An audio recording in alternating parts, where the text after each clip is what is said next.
Europe 1, au cœur de l'histoire. Franck Ferrand.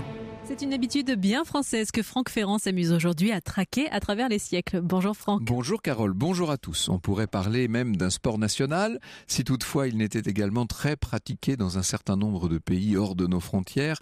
Le retournement de veste a retenu l'attention de Bruno Fuligny, qui lui consacre un livre entier. Occasion, comme toujours avec Bruno, d'évoquer des cas aussi méconnus que pourtant étonnants. Vous allez voir ça.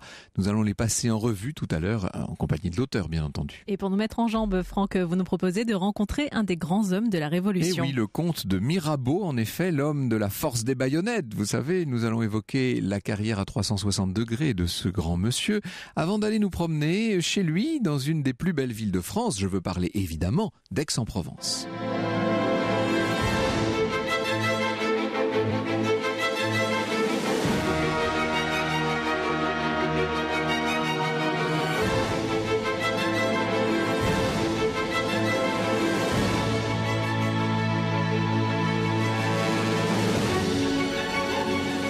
Monsieur, nous avons entendu les intentions qu'on a suggérées au roi, et vous qui ne sauriez être son organe auprès des États généraux, vous qui n'avez ici ni place, ni voix, ni droit de parler, vous n'êtes pas fait pour nous rappeler son discours.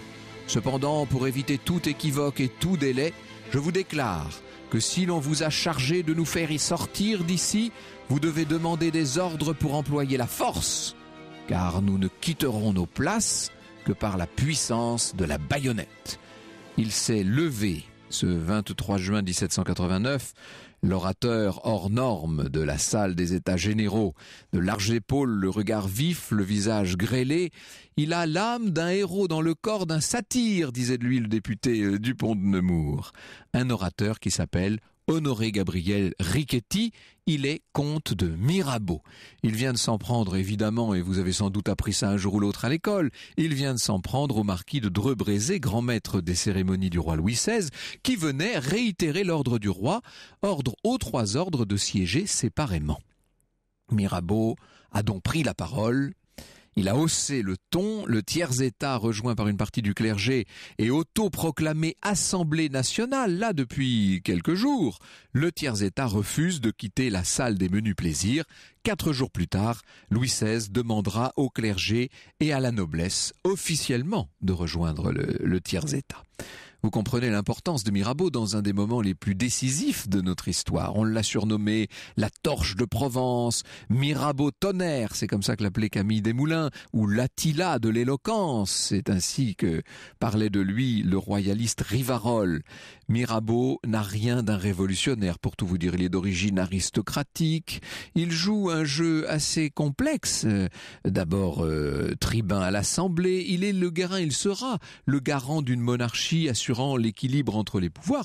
N'oublions pas qu'à titre privé par ailleurs, c'est un homme très avide d'argent et de pouvoir, je vais y revenir. Honoré est né près d'Orléans, dans le domaine de Bignon, en mars 1749. Il est donc né dans une bonne famille originaire de Provence. Il descend de la famille des Riquetti de Mirabeau, qui descendent eux-mêmes des Arrighetti, chassés de Florence au XIIIe siècle et réfugiés à cette époque-là en Provence. C'est Victor Hugo qui, à propos de Mirabeau, écrira, et c'était pas son ami, c'est le moins qu'on puisse dire, il était l'habitant amphibie des rêveries du XVIIIe siècle et des préjugés du XVIe. À 3 ans, le petit Honoré sera atteint de petite vérole et ça va le défigurer à jamais. Est-ce qu'il jouera un rôle, bien entendu? Ton neveu est laid comme celui de Satan, écrit son père à son propre frère. Mirabeau est un féru de lecture pendant toute sa jeunesse, un garçon assez bouillant, turbulent. Il ne se dirige pas vers une carrière ecclésiastique comme on aurait pu y penser étant donné sa place dans... Il se dirige vers la carrière militaire. Seulement, à cause de dettes de jeu accumulées, son père va le faire enfermer à l'île de Ré. Vous savez que c'était l'époque des lettres de cachet, c'était assez pratique pour les pères de famille. Son père essaie de le marier à la fille du puissant marquis de Marignane en 1772. C'est une union qui va durer 2 ans. Hein. Ils auront quand même un fils, et puis surtout, le fruit de cette union, c'est un véritable désastre financier. Mirabeau contracte pour 160 000 livres de dettes. C'est une somme absolument vertigineuse à l'époque. Son père a l'intention de le remettre dans le droit chemin. Il le fait enfermer au château d'If, donc au large de Marseille, et puis on va le transférer au fort de Joux, en Franche-Comté. Ça ne plaisante plus du tout. Mirabeau obtient l'autorisation de se déplacer à Pontarlier, et là, il rencontre une jeune femme pas très fidèle, Sophie de Monnier, qui est une femme mariée. Le prisonnier va l'enlever. Mirabeau et la femme mariée, lui, est en fuite, vous aurez compris. Ils vont passer la frontière suisse, se réfugier jusqu'en Hollande. Ils sont partis avec 25 000 livres que Sophie de Monnier avait volés à son père. Le père en question n'est pas n'importe qui, c'est l'ancien président de la Chambre des comptes de Bourgogne. Quant à l'époux de la dame, il est président de la Chambre des comptes de Dole, autrement dit des gens très puissants. Mirabeau va être condamné, et là ça ne plaisante pas du tout, il est condamné à mort par contumace, bien entendu, par le tribunal de Pontarlier. Il est encore en train de fuir, bien sûr. Il va en profiter pour écrire l'essai sur le despotisme, ce qui va très bien à la circonstance. Et finalement, il va se retrouver extradé vers la France et incarcéré dans une cellule du donjon de Vincennes en 1777. Il y reste à ce moment-là 3 mois. Il en profite pour lire beaucoup, pour écrire, traité de mythologie, traité de la langue française, essai de la littérature ancienne et moderne, etc. Également un essai sur les lettres de cachet et les prisons d'État que connaît très bien le jeune Mirabeau. Comme Sade, nous dit Bruno Fuligny, qu'il va croiser d'ailleurs au château de Vincennes et insulter copieusement, Mirabeau mène une guerre personnelle contre les institutions de son siècle avec pour arme la philosophie et le libertinage. Il sort donc de Vincennes et s'en va revisiter Londres. Il s'intéresse à la monarchie parlementaire anglaise, ça va lui donner beaucoup d'idées. Il s'intéresse aussi, parce que c'est l'époque, à la Révolution américaine. Et après quoi, il part pour Genève, gagne la Prusse, il a vraiment la bougeotte. En même temps, quand on est constamment en fuite, on a l'habitude des voyages. Il a obtenu une mission secrète à Berlin. C'est Talleyrand qui lui a fait obtenir cette mission pour le compte du contrôleur général des finances, Calonne, personnage très intéressant. Mirabeau ne sera de retour en France qu'en 1787, avec dans son collimateur, si j'ose ainsi m'exprimer, Necker, si vous voulez, le contrôleur des finances qui les trie dans une brochure, ce qui va lui valoir, il est habitué, une fois de plus, une lettre de cachet. Cette fois, il se réfugie aux Pays-Bas autrichiens. C'est le moment où arrivent les États généraux de 1789. Alors évidemment, son titre, son rang voudrait que Mirabeau se présente au suffrage de la noblesse du bailliage d'Aix. Seulement ça, il n'en a pas l'intention du tout. Mirabeau, de toute façon, a un passé beaucoup trop lourd. Il va se faire passer pour un homme du tiers-état. Chien enragé soit, dit-il. Alors élisez-moi, le despotisme et le privilège mourront de ma morsure. Il se veut enragé. Ça marche en tout cas auprès des électeurs, puisque le 6 avril 89, il est choisi, il est élu député du tiers-état d'Aix-en-Provence, bien entendu. L'un de ses frères qu'on surnomme Mirabeau Tonneau, parce qu'il était quand même très porté sur la bouteille, sur le tonneau, va représenter, lui, la noblesse de Limoges. Le futur tribun a beau faire, il est toujours rattrapé par ses origines. Il y a de toute façon toujours un Mirabeau dans le paysage.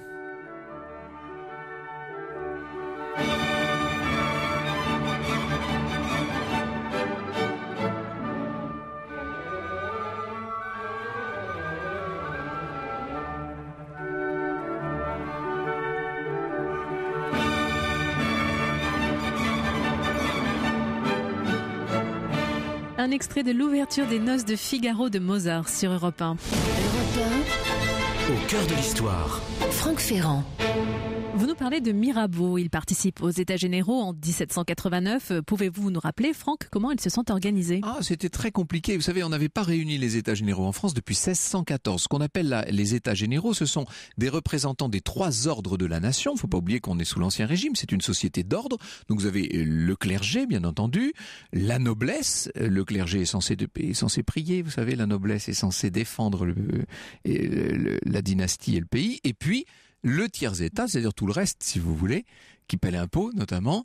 Et selon les circonscriptions administratives dont on parle, selon les bailliages ou les sénéchaussées, les règles d'élection des députés étaient très variées. Toujours est-il qu'on envoie finalement à Versailles autant de députés du tiers-État que de députés des deux autres ordres réunis. C'est ce qui va faire la particularité de ces États généraux de 1789 qui vont se transformer, vous savez, en Assemblée nationale et donner naissance à la Révolution française. Alors, au sein du tiers-ordre, au sein du tiers-État, Mirabeau est un homme extrêmement actif. Il publie d'ailleurs le journal des États généraux, qui est interdit par la police de Louis XVI, et surtout au moment des débats, qui vont durer 1 mois et 21 jours, il se distingue par des talents oratoires absolument hors du commun, des discours qu'il ne prépare pas et qu'il est capable d'aller comme ça jeter à la tribune avec une force et un brio, une maestria assez extraordinaire. Et surtout, il n'hésite pas à répliquer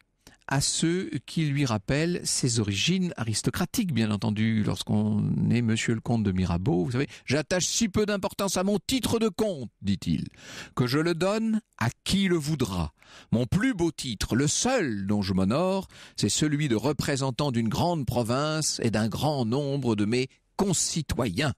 Néanmoins, dans les rangs du tiers-État, nombreux sont ceux qui, tout de même, se méfient de cet homme venu de la bonne société, qui s'en prend à Necker, l'idole de la bourgeoisie de l'époque, et qui a par ailleurs la réputation d'un libertin, d'un débauché. Mirabeau le reconnaît lui-même, que l'immortalité de ma jeunesse a fait de tort à la chose publique, dira-t-il.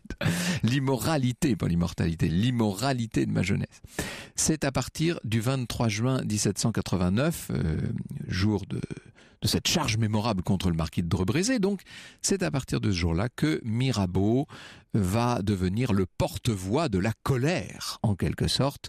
Il joue un rôle très important dans la naissance de cette Assemblée nationale, bientôt constituante. Mirabeau se trouve dans une position délicate, pourtant. Après son coup d'éclat du 23 juin, on peut dire qu'il est devenu la bête noire de la cour, du roi, des ministres. Pour l'Assemblée nationale, il est le défenseur de la lutte contre le despotisme. Pour le peuple, il reste avant tout un excellent tribun. Ça lui a bâti une légende assez extraordinaire. On verra ce qu'en dit Victor Hugo plus tard. Vous savez, alors on est vraiment dans la charge que fera Victor Hugo contre les institutions du Second Empire dans Napoléon le Petit. Quel est ce monstre, dirent les uns, quel est ce géant, dirent les autres. C'est Hugo qui écrit. C'était un être singulier, inattendu, inconnu, brusquement sorti de l'ombre, qui faisait peur et qui fascinait. Une maladie hideuse lui avait fait une sorte de tête de tigre. Toutes les laideurs semblaient avoir été déposées sur ce masque par tous les vices.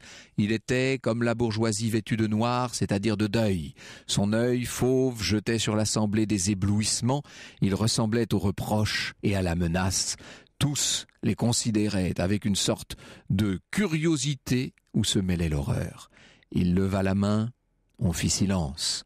Alors, on entendit sortir de cette face difforme une parole sublime. C'était la voix du monde nouveau qui parlait par la bouche du vieux monde.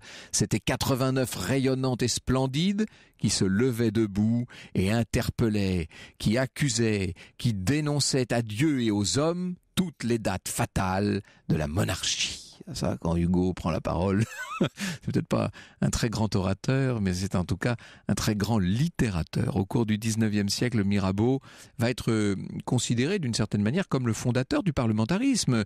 Il est en quelque sorte l'ancêtre des radicaux socialistes, si l'on peut dire. On verra ce qu'il faut en penser avec Bruno Fulini tout à l'heure. Or, Mirabeau, vous l'aurez compris, n'est pas un jusqu'au-boutiste, c'est un partisan d'une monarchie constitutionnelle, qui ne se bat pas contre le roi en tant que tel, mais contre la féodalité, et contre un certain nombre de ministres qu'il accuse de vouloir revenir à la féodalité. Comme dit Necker, il était tribun par calcul et aristocrate par goût. C'est en tout cas ce que dit l'un de ses pires ennemis. De fait, jusqu'au moment des événements de la prise de la Bastille, jusqu'au 15 juillet 89, Mirabeau est très discret. Il prend la parole le 15 juillet à l'Assemblée, et là il critique quand même le roi. « Le sang de nos frères coule à Paris, dit-il. Qu'un morne respect soit le premier accueil fait au monarque par les représentants d'un peuple malheureux, le silence des peuples est la leçon des rois. » Mais 10 jours plus tard, c'est le même Mirabeau qui à la même tribune lance « Est-ce à un peuple qui veut devenir libre à emprunter les maximes et les procédés de la tyrannie? Peut-il lui convenir de blesser la morale après avoir été si longtemps victime de ceux qui la violèrent ?» Au moment de l'abolition des privilèges, le 4 août de cette année 1789, Mirabeau est dans la même situation. Il est à la fois satisfait et en même temps, il ne peut se satisfaire qu'un régime vieux de 10 siècles puisse ainsi disparaître en 8 heures d'intenses débats. À ce moment, il pense que l'Assemblée ne prend pas vraiment les décisions pour lesquelles on l'a élue, qu'elle est en train de tout détruire sans proposer rien à la place. Mirabeau voudrait associer à la nouvelle constitution le roi, disons, pour parler généralement. Vous savez que la famille royale déteste Mirabeau, à commencer par Marie-Antoinette, bien entendu. Le roi et la reine périront et la populace battra leurs cadavres, enrage-t-il. Il montre pourtant qu'il soutient le roi. Quand il faut choisir si le droit de paix et de guerre doit être attribué à Louis XVI ou bien à l'Assemblée, il obtient que ce pouvoir demeure une prérogative royale. Mirabeau va devenir petit à petit, par la force des choses et par la modération d'un tempérament qu'il sait mettre en avant de ce point de vue, il va devenir le conseiller de la cour. En avril 90, les conversations qu'il a avec le roi en personne commencent à l'insu des ministres. En échange de ces tractations, le roi accepte de payer les dettes du tribun. C'est pas rien, c'est 200 000 livres. Il lui verse aussi une indemnité mensuelle de 6 300 livres. Et puis il lui fait 4 traites. Ça va compter beaucoup par la suite. Il va lui faire 4 traites de 250 000 livres qui devront être remises à la fin de la session législative en mai 1791. Manière pour Louis XVI de s'assurer que Mirabeau continuera dans le droit chemin, dans le bon chemin, si je puis dire. Comme dit Rivarol, Mirabeau est capable de tout pour de l'argent, même d'une bonne action. Europe 1, au cœur de l'histoire. Franck Ferrand. Alors on va replanter le décor, Franck. Nous sommes en 1790. Mirabeau devient conseiller de la cour, il s'entretient avec Louis XVI, mais surtout Mirabeau est en danger. Oui, c'est-à-dire qu'on a beaucoup mis d'espoir dans ce Mirabeau qui au début paraissait être à lui seul la voix du peuple d'une certaine manière, et on se rend compte qu'effectivement il s'entretient avec Louis XVI. Même mieux que ça, le samedi 3 juillet 1790, il va secrètement rencontrer la reine en personne, Marie-Antoinette, à Saint-Cloud, dans un salon du rez-de-chaussée du château. Dans sa biographie de Mirabeau, Jean-Paul Desprats nous le dit, Mirabeau s'est minutieusement préparé chez sa sœur Caroline à Passy où il a dormi, se pomponant, assez ridiculement d'ailleurs, se parfumant, s'armant d'une épée d'apparat à gros glands de soie, se parant d'une avalanche de plumes et de rubans comme s'il se rendait à quelque rendez-vous galant. N'était-ce pas d'une certaine manière un peu le cas ? En tout cas, l'entrevue va faire grand bruit. Elle était censée être secrète. Bientôt, à l'Assemblée, plus personne n'ignore rien des manigances de Mirabeau. Dans les rangs de la gauche, on s'offusque, on hurle à la trahison, bien entendu. Et au milieu de l'année 1790, on peut dire que plus de la moitié de l'Assemblée se méfie maintenant beaucoup de Mirabeau. En mai, le député Volney lui avait déjà lancé « Attention Mirabeau, hier au Capitole, aujourd'hui à la roche tarpéienne ». C'était la référence à cette roche tarpéienne à Rome qui était proche du Capitole et d'où l'on précipitait les condamnés.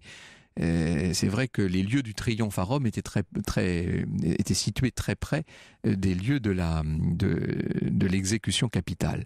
Mirabeau apparaît de plus en plus, donc je vous le dis, comme une sorte de traître. En tout cas, c'est un homme ambitieux, ça personne n'en doute. Il s'est plus ou moins vendu à Louis XVI et Marie-Antoinette et on se demande s'il ne voudrait pas être tout simplement le Premier ministre. Même dans le camp du roi, il est en difficulté. Son pire ennemi à l'époque s'appelle Lafayette. Et c'est vrai que Lafayette s'est vu complètement supplanté à la cour par Mirabeau. Il aurait bien aimé peut-être lui-même être Premier ministre à défaut de devenir président d'une république dont il rêvait. Les notes de Mirabeau au roi et à la reine n'ont pas véritablement d'écho, par ailleurs, il faut bien le dire. Le seul salut de Mirabeau, c'est son verbe. Ah ça, quand il prend la parole d'un seul coup, tout va bien.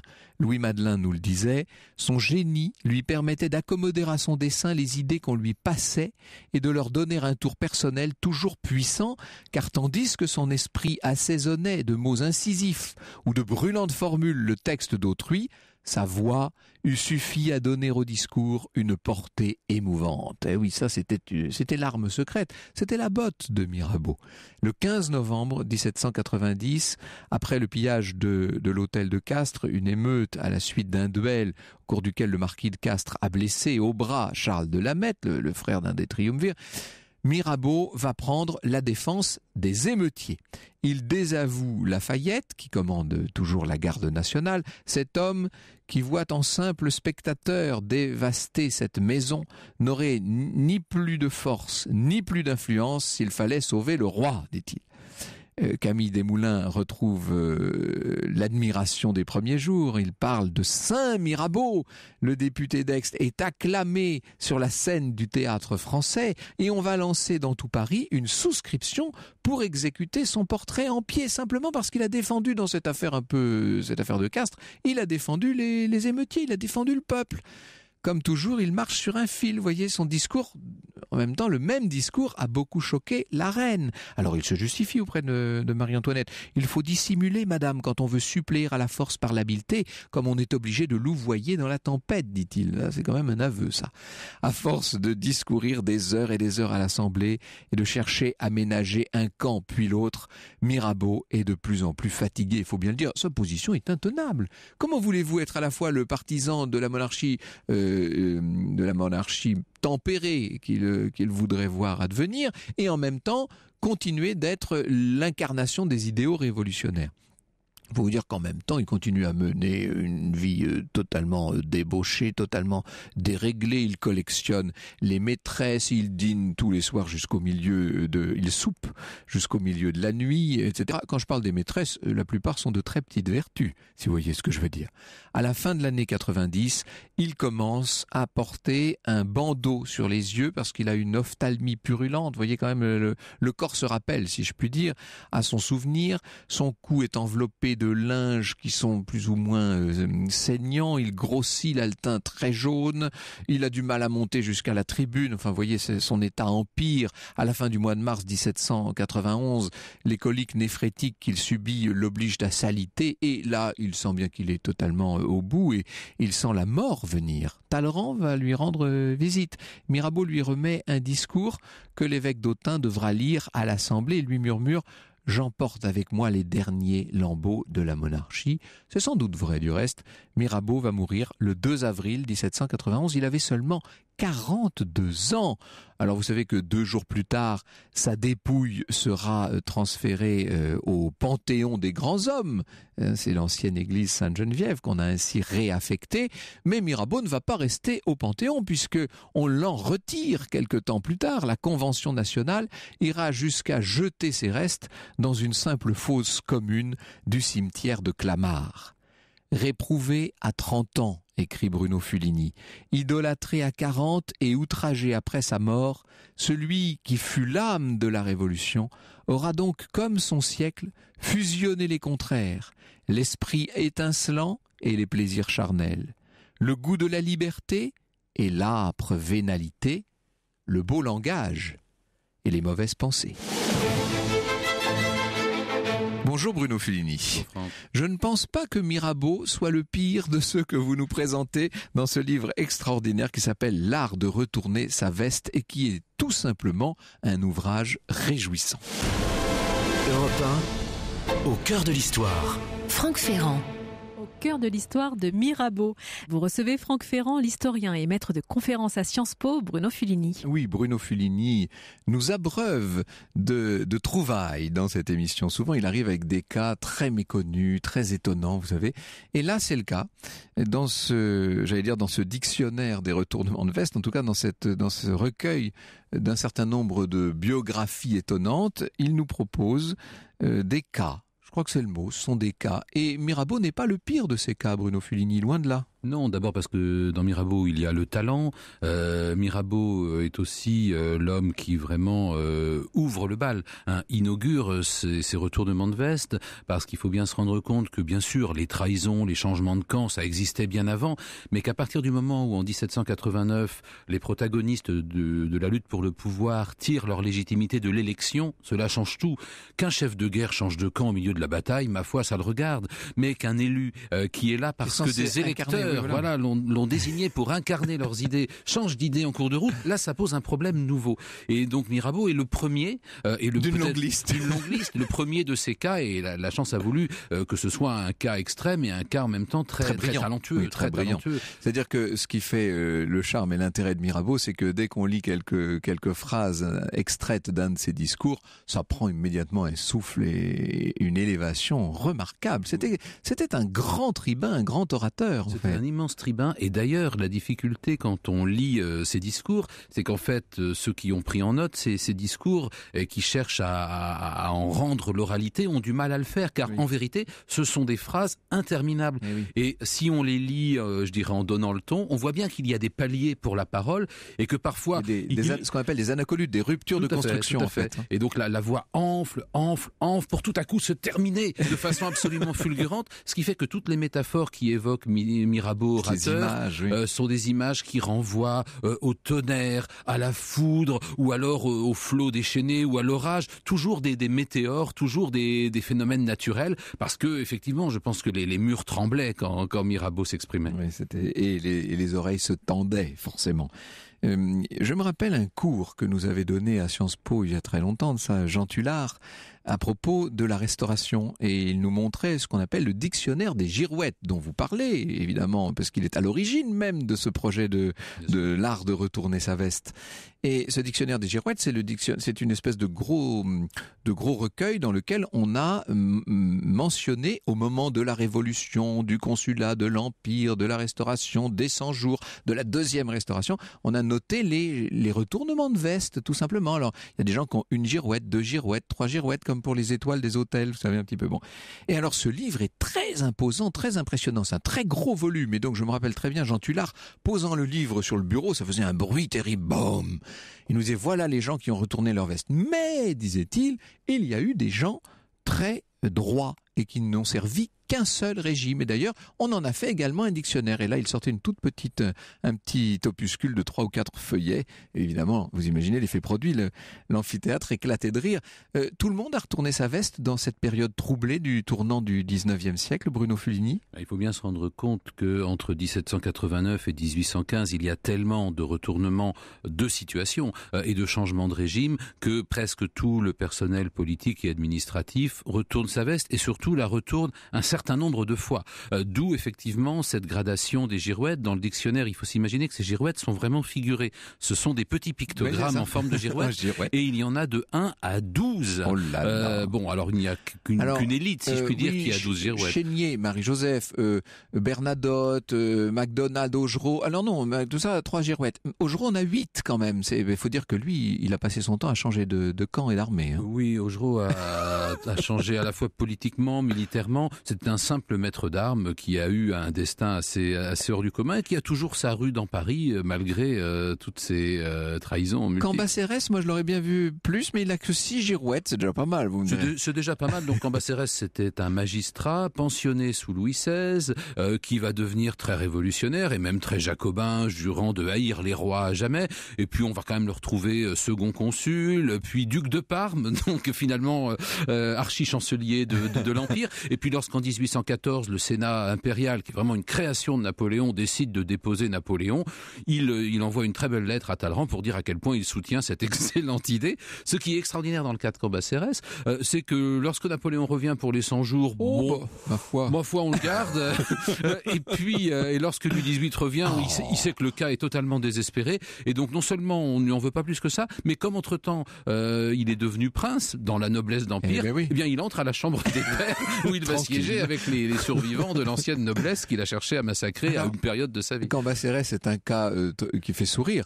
Et il y en a qui font moins sourire, et notamment les 12 girouettes. Alors là, c'est vraiment le sommet absolu.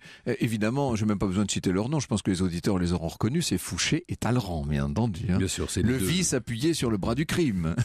Bien sûr. Alors, on ne va pas insister sur eux. Évidemment, quand les institutions reprennent une certaine stabilité avec la Restauration puis la monarchie de Juillet, il y a la petite période, c'est vrai qu'il y a quand même l'intermède, si je puis dire, de la Deuxième République de 1848 à 1851, mais bon, le Second Empire vient là-dessus.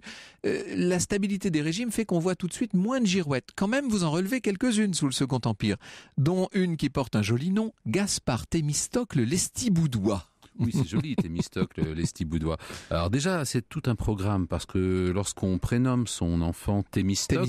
oui, ça, il faut rappeler qui est Thémistocle, voilà, en deux mots. Il y a une allusion qui, à l'époque, était assez claire. Il faut appartenir au camp démocratique, puisque Thémistocle, dans l'Antiquité, était ce stratège d'Athènes qui avait obtenu que l'armée de la République athénienne ne soit pas composée simplement d'une élite patricienne, mais financée et animée par tous les peuples. Voilà. Et donc, prénommer son enfant Thémistocle, ça veut dire qu'on est du côté des réformes, du côté, sinon de la révolution, du moins des libertés publiques et de la citoyenneté.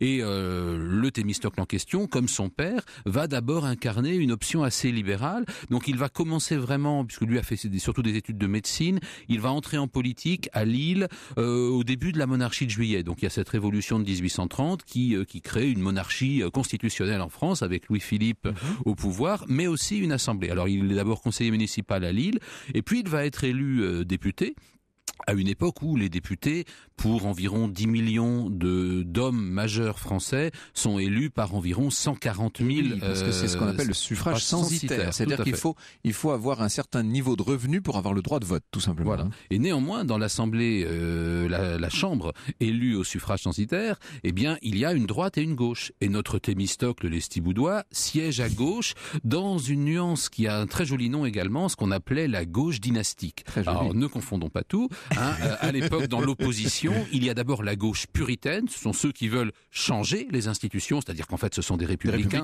tout simplement. Ils sont très peu nombreux, bien sûr. Au suffrage censitaire, on imagine que ces rouges ne sont élus que dans quelques départements où on a gardé un souvenir particulièrement ardent de la Révolution.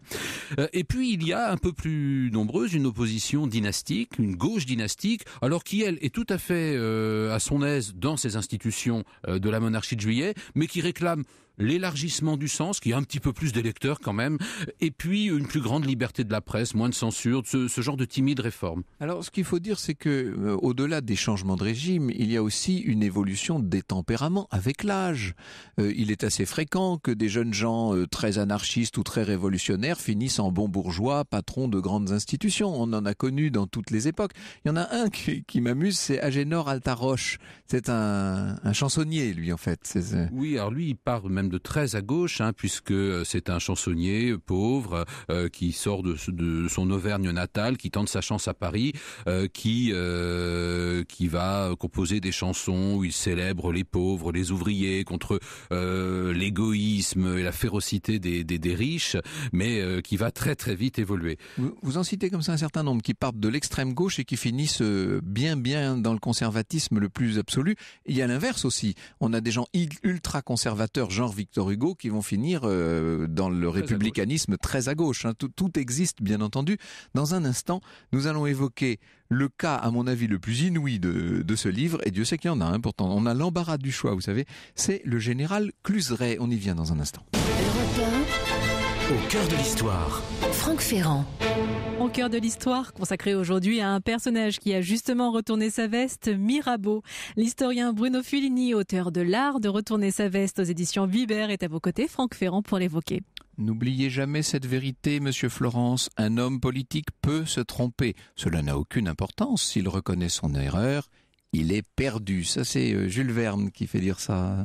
Oui, il le fait dire dans un livre assez extraordinaire, L'étonnante aventure de la mission Barsac, livre posthume, un livre qu'il avait laissé inachevé à sa mort, qui est sorti longtemps après, et qui est très drôle parce que cette mission Barsac, c'est une mission parlementaire, et donc le livre est, en même temps qu'un roman d'aventure, une satire du parlementarisme qui montre un fond anti-parlementaire assez inattendu chez Jules Verne. On a eu l'occasion, dans une émission sur Jules Verne, de montrer à quel point il avait beaucoup d'ironie sur le monde et sur ce qui l'entourait.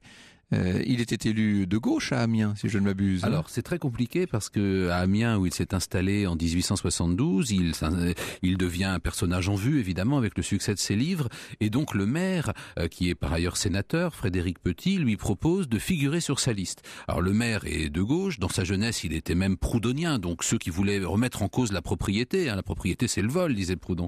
Il s'est un petit peu assagi avec l'âge, mais il appartient encore à la gauche, au monde du radicalisme, ou radical-socialisme. Et Jules Verne accepte, et en 1888, il va être élu au conseil municipal d'Amiens. Il sera réélu 3 fois ensuite. Donc pendant 16 ans, on a un Jules Verne qui siège au conseil municipal, élu à gauche, mais en considérant que lui reste un conservateur. Il est un conservateur sur une liste de gauche. Alors évidemment, ça a un petit peu surpris, surtout au début, sa famille, ses amis, dans la presse, où on l'a accusé d'aller aux élections un drapeau dans sa poche. Il y a eu des chansons, il y a eu des caricatures. Bon, et il a écrit des lettres à des amis qui n'étaient pas destinés à être publiées, qui ont fini par lettres, qui montrent qu'il fait le grand écart, vraiment. Sans tellement que ça lui pose le moindre cas de conscience. Voilà, en disant qu'il y a sûrement des gens très bien à gauche et qui s'entendra avec. Il y a sûrement des imbéciles, et puis il s'en divertira. Ça me fascine de vous écouter, Bruno Fulini. Vous êtes vraiment la mémoire de la politique française. Vous avez une connaissance encyclopédique de toutes ces carrières, de tous ces parcours, dont certains sont quand même particulièrement accidentés. Alors, je l'ai promis, chose promise, chose due. Parlez-nous de ce général Cluseret, qui n'a pas laissé un très grand souvenir dans l'histoire, mais qui aurait dû, parce que vraiment le moins qu'on puisse dire est que son parcours à lui n'est pas banal. C'est le problème des gens qui retournent leur veste, c'est quand ils la retournent trop souvent, on ne sait plus où on en est. Plus aucune famille politique ne revendique leurs souvenirs, et donc ils disparaissent et ils sombrent dans l'oubli. Et c'est dommage parce que le Cluseret vous parliez de cas tout à l'heure, c'est un cas unique, puisque lui a fait un tour, non pas à 180, mais à 360 degrés. Il a fait un tour de cadran complet. Quand il débute, c'est un jeune officier, Saint-Cyrien, qui appartient à un milieu extrêmement traditionnel, un fils d'officier lui-même. Il entre dans l'armée, il appartient vraiment à la France la plus traditionnelle qui soit, et il rêve de se couvrir de gloire sur le champ de bataille. Pas de chance, on est en 1848, donc il ne combat pas des armées étrangères, on l'envoie tirer sur le peuple de Paris. Ça ne lui plaît pas trop comme expérience, et assez vite il va apparaître comme une assez mauvaise tête, il va être saqué dans sa carrière militaire, et lui-même va évoluer... Ce qui était très fréquent à l'époque. Oui, et lui-même va évoluer vers justement ces gens sur qui on l'a obligé à tirer. Donc il va pencher de plus en plus à gauche, et puis il va aller conquérir ses galons hors de France sous d'autres drapeaux. C'est-à-dire que c'est l'époque où on a le culte des combattants de la liberté, donc on va le retrouver avec les chemises rouges de Garibaldi, et puis on va le retrouver pendant la guerre de sécession, parce qu'en tant qu'homme de gauche, il est contre l'esclavage, donc il s'engage chez les nordistes. Et quand on dit le général Cluseret, certes il a fait Saint-Cyr en France, mais il est général dans l'armée américaine. Et toute sa vie après cette guerre de sécession, il portera sa veste de général américain avec sa Légion d'honneur française et sa médaille de la guerre de Crimée dessus. Donc déjà, mélange déjà. Un beau mélange. Et alors là où ça devient fou, c'est lorsque ce général en uniforme composite évolue encore plus vers la gauche, vers Proudhon, vers l'extrême gauche. Il adhère à l'Internationale. Imaginez Karl Marx voyant se pointer aux réunions de l'Internationale un Saint-Cyrien en uniforme franco-américain. Mais ça n'est pas fini, ça continue son évolution. Parce que en plus, il va être l'un des chefs militaires de la Commune, brièvement, mais ce sera un des très rares officiers à faire vraiment partie de la Commune et à être en quelque sorte, entre guillemets, le ministre des armées de la Commune pendant quelques jours. Et évidemment, comme tous les communards qui échappent à l'exécution, il part en exil. Et alors là, c'est quand même un homme qui avait des talents étonnants, puisqu'en exil, il retrouve le peintre Courbet, autre communard. Courbet lui apprend à peindre, et donc il va vivre pendant un certain temps de ses tableaux et de ses céramiques au cours d'un exil assez compliqué qui l'amène jusqu'à Constantinople dans l'Empire ottoman. roman. Donc sacré personnage, aventurier. 1880, les communards sont amnistiés, ils peuvent revenir en France, c'est ce qu'il fait, et il entame une nouvelle carrière politique, il se présente aux législatives dans le Var. Alors évidemment, auréolé de son prestige d'ancien communard, il se présente sous l'étiquette socialiste, il est élu député, mais c'est un socialiste qui, comme certains hommes de gauche à l'époque, va évoluer vers un modèle relativement autoritaire dans le sillage du général Boulanger. C'est-à-dire qu'il va devenir socialiste national, puis franchement nationaliste, puis nationaliste antisémite. Ah ben, il n'y a que les imbéciles qui ne changent pas d'avis. Oui, mais lui était prodigieusement intelligent parce qu'il a, à la fin de sa vie, lorsqu'il meurt, eh bien, il est retourné à l'extrême droite dont il était issu. Après avoir fait le parcours complet, le spectre complet, c'est merveilleux. Et il a eu surtout le bon goût de laisser 900 pages de mémoire, ce qui permet de retracer un petit peu son évolution, ses griefs et aussi ses colères, parce qu'il avait un petit brin de plume qui font que quelques pages de ses mémoires sont même assez touchantes. Alors évidemment, lorsqu'on parle de ces girouettes, de ces gens qui retournent leur veste, il y a des cas qui font grincer des dents et on ne peut pas ignorer, bien entendu, Jacques Doriot, Marcel Déat, tous ces gens qui viennent de la gauche et même pour certains de l'extrême gauche et qui vont finir dans le fascisme et même pour certains dans le nazisme en fait. Oui, bien sûr. Alors Doriot c'est particulier puisque lui c'est au départ un bolchevique, une des gloires du jeune PC qui se crée en France, un concurrent de Thorez. Et puis mis sur la touche, il va créer le Parti populaire français qui apparaît au départ comme un parti de gauche mais distinct du PC et qui très vite évolue vers un modèle fasciste. À la fin, lorsque il est, je dirais, dans les bagages de l'occupant replié en Allemagne, on lui a même promis qu'en cas de reconquête du territoire français, Hitler lui confierait le gouvernement de la France. Donc drôle de parcours. Ouais, lui est passé directement de l'extrême gauche au fascisme et au nazisme, alors que Pierre Laval, par exemple, qui est alors oui, c'est un cas plus subtil. Plus subtil parce que lui, c'est vraiment une figure du Parlement. Lui, il est parti de la gauche extrême aussi, puisqu'il est élu plus jeune député socialiste en 1914. Il siège à la gauche de Jaurès. Il va évoluer au Parlement vers le centre-gauche, puis le centre-droit. Et puis c'est lui qui va introniser Pétain en 1940. On pourrait aussi parler d'Alexandre Migrant, cas magnifique, ou de Roger Garaudy que vous avez mis dans le même livre.